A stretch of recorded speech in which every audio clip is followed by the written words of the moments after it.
ladies and gentlemen, it's D-Man the Great here, and I'm here today to talk to you guys because yesterday, as of this recording on Tuesday, the Dallas Mavericks won the number one pick in the NBA draft, which led to a lot of accusations of the NBA being rigged as far as rigging the lottery so certain teams get certain picks and Nico Harrison and all of them and all that. Oh, they made a deal for it. The thing is, they didn't know that Luca was, or not Luca, but Kyrie was going to get hurt, and that kind of dispels that rumor a bit. I mean, I don't see how they could have gotten the first pick if Kyrie didn't get injured, and they would have probably made the playoffs with Kyrie playing. With that being said, that's just a little food for your thought. I wanted to kind of come in here because everybody's overreacting. End of the world. We're gonna explode tomorrow and die. And I wanted to say, okay, the Mavs got the first pick. Oh, freaking K. All right. Now, I will say I do like Cooper Flag fitting to this roster.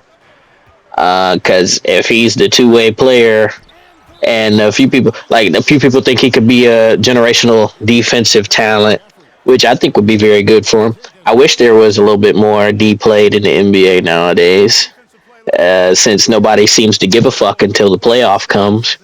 It certainly is a very intriguing prospect to see. It's just that Kyrie won't be playing until January, potentially somewhere from January to March. Um, and with that being a thing, you kind of risk a lot of shit could happen between then because they don't have a facilitator on the floor still. I mean, I guess they might get one in the off season, but they got a lot of money tied up to a lot of guys here. And then that's the thing is they'll be able to run like a lineup where everybody besides the point guard is 6'10" in this. So like you can run a PJ, Cooper, AD, and then Lively or Gafford line, and then that's a really big fucking lineup to have to deal with in the playoffs and the regular season.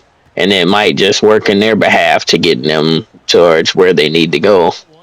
And then really, that's kind of the thing. If they get some good point guard play for most of the year, and AD stays healthy, of course, which he has only really been able to do 1 or 2 years in the last 5 years. So let's see, he was healthy 2020.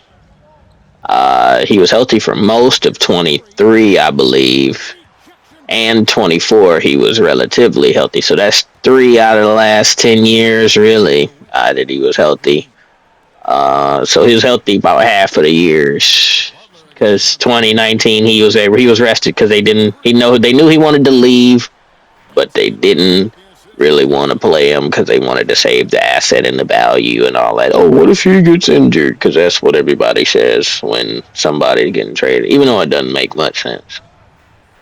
Um, and then but I guess I shouldn't say that because what just happened last night on the year of our Lord 2025, Monday, May 12th, is Jason Tatum ruptured his Achilles. And and he got surgery immediately on it, but he's going to be gone for all of next season, and we won't be seeing him until the beginning of the 2027 season.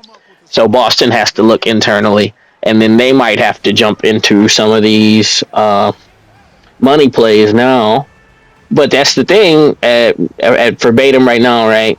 Is actually, I'm gonna do that in a different video. I'm talking about the damn Mavericks because I do want to go into it. I'm gonna just drop another one right around this time.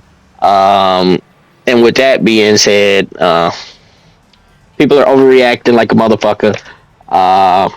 And then when you have, like I seen Kenny King of the fourth quarter, he was talking.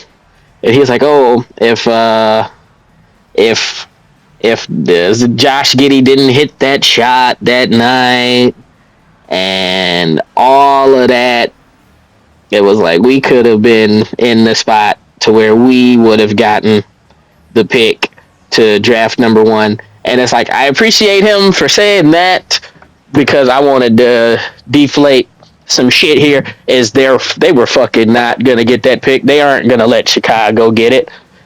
They weren't gonna let Chicago get it because they know Chicago is not doing a damn thing with anything right now, and they're one of the worst organizations being run right now.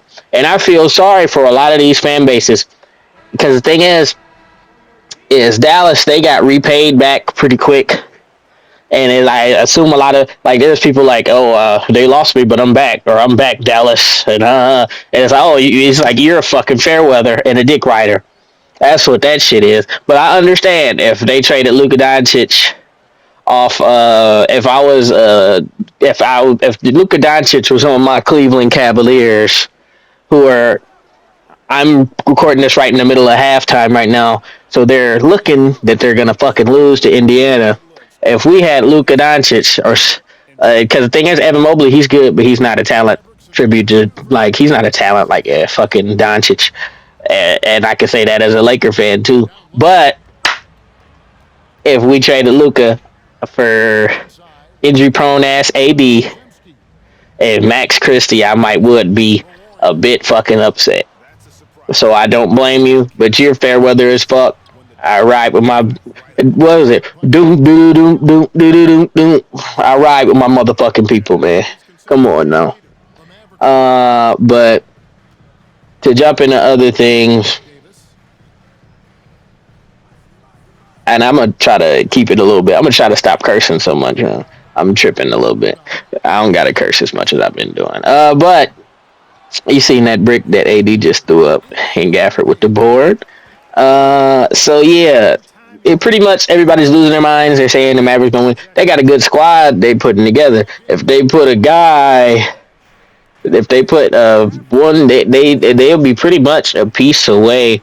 It's like it just the only thing is my only concern, and is hopefully that Kyrie can still have that endurance that he needs to be who Kyrie is. Because you just seen the stats at the beginning of the video, how his stats are pretty comparable to Curry. Like he just averaged like one less assist, and I was like, that's pretty good. That's pretty freaking good. I'm not gonna lie to you.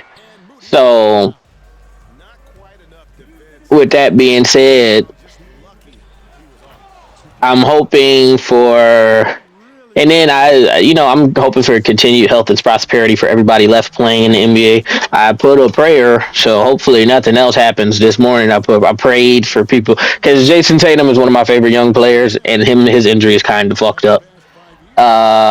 It's really fucked up because he's a good dude from the outside looking in, and it seems like his teammates really love him, and his family loves him, and he has a great life going for him, and he's not an asshole like a lot of people could be, like a lot of people are. And you don't want to see a young guy in the prime of his career end up falling off because you don't know what he could have been. He could have been the MVP next year. He could have been MVP for a couple years. He could have won another ring. You know. So as with whatever Boston does next, I'm about to get into that in the next video. But I'm gonna cut this one because I've clearly run out of topic about the Dallas Mavericks, and I kind of had to shit on the Bulls. But what do you do next? I don't know. I'll talk to you guys later.